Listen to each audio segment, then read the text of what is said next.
My name is Shannon Aldridge and I'm the operations manager at Beneath the Waves. We were in the Bahamas working on expanding research on a few of our core pillars actually. So our main core pillars at Beneath the Waves are ocean giants, blue carbon, and deep sea. And we were focusing on two of those pillars essentially. We have a long history of shark research in the Bahamas, and that's been great for expanding on protection of the species that the Bahamas has always been great at, but we've been really trying to build on that and build connectivity between our different pillars. So we know sharks are critical to the environment, to the ocean, but they also have helped us discover the largest seagrass meadow that we published a couple years ago. So we're trying to build on that connectivity, particularly because of the importance of blue carbon and trying to find climate-based solutions. So we also have a history of working in the Bahamas on mapping out seagrass meadows, analyzing how much organic carbon has been built up throughout the sequestration of seagrass and down into that sediment core. So we're really just trying to find connection between them, and we, on this most recent trip, decided to try to start partnering with sea turtles as our next ocean giant to help us map those meadows, because when they are in certain phases of their life, they essentially will spend all of their time on that seagrass meadow as a green sea turtle before they start going out into the open ocean and expanding a little more. So CNN reached out to Beneath the Waves. They have this initiative called Call to Earth, where they are partnered with Rolex and they're featuring individuals or organizations that are working to find either climate-based solutions or inspire change and inspire people to take action in order to spread awareness essentially and try to bring about people's attention to these individuals or the organizations. So for our shark research, it's a pretty standardized method at this point for catching via drum lines that we use. It allows the animals to free swim if they are hooked in order to just allow them to keep swimming as they would like until we reel in that line. And we work as quickly as we can, but also safely, of course, to make sure that the animal and all people participating are safe throughout the procedure. But on average, we get a shark worked up within about 10 minutes, which is pretty impressive considering how much we're doing. On this trip in particular, it was kind of a standard workup. So we get morphometrics on the animals, so you will get full measurements from, the rostrum to the caudal, and then everything in between as well for dorsal, post, and anterior.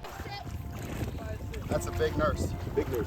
And then we also will sex the animal, notice any identifications, not necessarily scars, but if there's something really particular with pigmentation or a notch out of fin, and then we will place a pit tag in them, and that has a little scanner on it so you can identify the animal in the future. Also, we have a little spaghetti tag on it so that, say the animal is caught, or if it is unfortunately washed up on shore for whatever reason, someone could identify that tag and let us know that they have found it because it's got a unique serial number on it. And then we will take various samples from the animal. It's minimal invasive on the animal, and because of the restraints that we are able to put on, they tend to just go into a natural state and we never pull them out of the water. So we will take muscle sample, we will do a little fin clip, we'll do cloaca swab, and also take blood samples usually from the animals as well. All those go back to our lab where we send out to different people. You can get different things like what they've eaten in the past 48 hours, if they are ingesting anything odd, if there's something odd building up in their system, or if they're really healthy and all their levels are natural. So we allow that to compare to the environments that we find them in to see if there's any correlation with, their health and whatever may be happening in that corresponding environment. Shark tagging, and any tagging in particular, can be really useful when it comes to various things such as collaborations with other people who are doing other research, because you don't necessarily need to double tap the same animal. If it's been tagged, people can reach out to you and get the information that you might have already collected. It also gives an indicator for the health of the surrounding environment, because as apex predators in most of their environment, sharks are the ones who are controlling it. So if they're nice and healthy, usually the environment is nice and healthy as well. But correspondingly, if we're starting to see a bit of a decline in the environment, you might see a different flux in their tissue samples, or what they're eating, it might be changing slightly.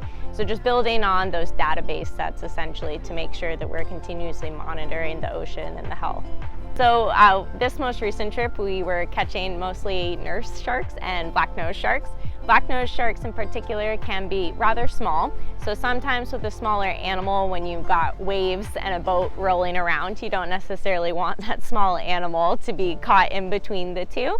So it is more efficient at times to bring those animals that are smaller up, because it's going to be safer for them, because trying to get a tail rope on an animal that small, cleat it off to a boat while it's rolling around in the waves isn't going to be very productive, and we want to move as quickly as we can to keep everyone safe involved. So pulling those animals up out of the water, yes, it may look like it's not the best thing for the animal, but it is okay. They swim off every time nice and healthy, and we tend to move a little quicker. And sometimes if we feel it's not necessary with a certain animal, if they're really small, we don't want a muscle sample, that's fine. We will skip that step if we deem that it's appropriate for the animal, so that they get released in a timely manner. And then with the nurse sharks, they tend to do this fun roll. It's kind of like an alligator where they do that death roll. So you definitely want to have them kept in the water to help control that roll. And they tend to be rather large. I think a lot of people underestimate how large nurse sharks can get. So you're able to nicely secure them. And you know, we did have an incident where one of the sharks was able to dislodge the hook before we were ready for that, and we make it work. You just secure another line, make sure the animal is safe. And of course, if we deem that it's not appropriate for the animal or for the people handling, we're never going to proceed with a workup just to get the samples taken from the animal. We will let them go if we deem it's appropriate. We decided to dive into a new area of research for the Beneath the Waves team on this expedition. We've always had sea turtles on our permits for the Bahamas, but have never taken advantage of the opportunity and partnered with them for research. So we decided to, on this trip, with the help of Nathan Robinson, he's a turtle expert, very well known. He got us connected with the Florida State University Marine Turtle Lab. So we were able to bring out one of their PhD candidates, and he was able to teach us everything he knows about handling turtles, and he is tagged hundreds, literally. So it was really great getting to learn from him, Armando, and we were able to successfully tag 4 green sea turtles with satellite tags and did full workups on the animals. So turtle workups are a little different than sharks, but essentially what you're able to do with the turtle is corral them with free diving, and you can just control them with their shell. Since they do breathe air, they naturally want to swim to the surface. So it works out. You just swim to the surface with them, and then because they do breathe air, you're not worried about keeping them in the water for the procedure, so you're actually able to bring them up onto the platform that you will be working off of, whether it's off the back of a boat or up onto the boat itself, just depending on the layout. And then from there, a really neat trick is actually you just put a damp towel over their head, and similar to when you roll a shark upside down, like a lot of people know of tonic immobility, it's a similar calming effect for the turtles. So you put a little towel over their head, and they tend to just rest their head down and essentially go to sleep for most of the workup. They will naturally pick their heads up to breathe like they would when they are actually sleeping underwater, because they go into a response mode where essentially they're asleep, they surface, they breathe, and they go right back down. So you're able to get them worked up nice and calmly on the boat. Same with sharks, we do full measurements, but with turtles it's a little different. You do a curved measurement and also a straight measurement, because certain parts of their shell stop growing at points, so they like to look at that difference of growth if the same turtle is recaptured. And then many people don't know this, but their shells tend to get rather dirty, meaning this just natural buildup that you would see if you were to let something sit in the ocean, like a wreck, garbage, anything like that. Algae, biofilament, stuff like that builds up on it. So you wash that off on the shell, make sure they're nice and clean and ready to go before you start applying the satellite tag, which is set with standards across the board, similar to the shark workup, deemed safe for the animals, no adverse effects with the chemicals that are used because they're really low odor adhesives essentially, so they don't really emit a bunch of odors as they're forming and solidifying. So you're able to apply the satellite tag, which another fun perk with turtles compared to sharks is with satellite tags, they ping pretty frequently, versus with sharks, they don't necessarily come up to the surface that often for it to break the surface and ping up to that satellite. Versus turtles, pretty much every time they breathe, they're going to be pinging. So we actually saw live time that afternoon. We tagged 3 in one day and 1 the last day. We saw them pinging around and we're able to look at their maps. And you know it's not very stressful for them because we actually were able to see that they were hanging out around the area. And then we even saw one that we had tagged the day before the next day with its tag on, just swimming around. So the blue carbon pillar for Beneath the Waves is really what we're trying to tie together with our ocean giants and mesh them together. Particularly, like I mentioned, with the tiger shark partnering with us to discover the largest seagrass meadow. But since then, we've been really trying to quantify the carbon that is stored and sequestered from the seagrass and stored into that sediment. So we've been spending the last few years actually taking sediment cores and mapping the seagrass meadows around the Bahamas. So this is expanding on that essentially, particularly with the turtles because of them spending a significant portion of their life there. So for the sediment core, what we do is really basic. We take a large tube, we'll place it in the seagrass or adjacent to it, kind of depending on how many samples we've taken from each area to make sure that we are getting a full range of coverage essentially from each location, so that we really have those redundant samples to make sure that we're, you know, covering our bases and making sure we're taking enough and have the backing for it. So you bring the tube down, there's a weight on a T handle, and you're able to just slide the weight up and down, and it forces the tube to go down further and further into the sediment. And then it's a little tricky when you're capping it at the end, once you've reached our designated mark on the tube where we decide, it's usually about 30 centimeters down we like to go. And when you start to pull it up, one diver has to cap underneath the tube quickly to make sure that the sediment doesn't slide out from the tube. And then once it's capped, we usually will take a second sample at that same location. And once they are brought up to the surface, the team at the surface knows to hold it straight up, because if you tilt it, you just ruin the layer that you had just built, and it no longer accurately represents what is actually built up in the sand. And then up on surface, it's called extruding. It looks a little silly, but we actually will put the core on top of a puck, we call it, and slide it down in 2 centimeter increments, and then use a spatula and chop off the little disc that is created of coring. And then it's brought back to our lab where we actually have a carbon analyzer machine where we look at the organic carbon, like I mentioned, within that sand that is built up.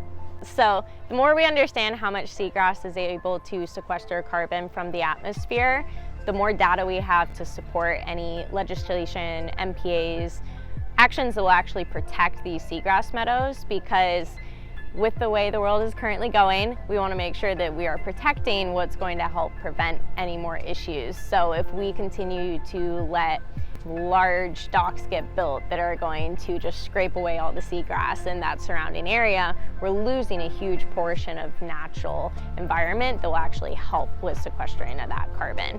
So the more that's building up in the atmosphere, the more we want to preserve those natural elements that are going to do it.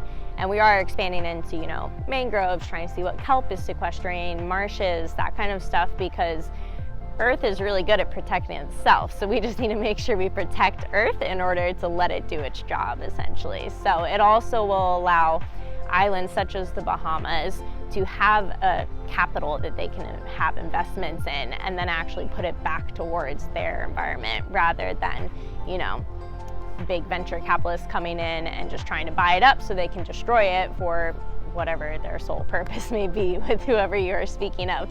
So it allows us to really put the power in the whatever island's hand you're working with us. For us in particular, Bahamas, but we would love to see all islands that have surrounding seagrass participate in these programs in the future, so that the power is really in their hands to protect their natural environment, which is in turn helping prevent further issues to Earth. So the partnership with SeaKeepers allowing us for this expedition in particular to utilize the Yacht Mystique is incredibly beneficial to us as a nonprofit who's just trying to do good marine research, but often are limited by resources, and not always best case scenario when you're extruding sediment cores in an Airbnb, for example.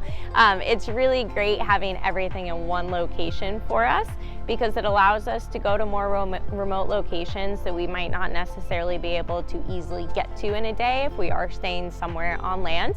If we're already there with the vessel, then we can just keep doing our work.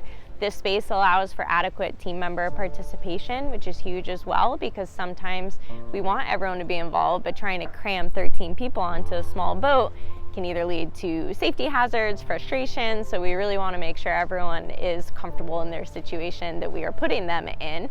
And then also it allows us to just enjoy being a team, because if you have different hotel rooms or everyone's splitting off in different ways, really can disrupt the day, versus when we all get done for the day, we all take our turn showering down below, and then all can sit up on deck together and have dinner and debrief on the day, plan for the next day. It really makes such a difference in the flow of operations for us, and we are incredibly thankful for it.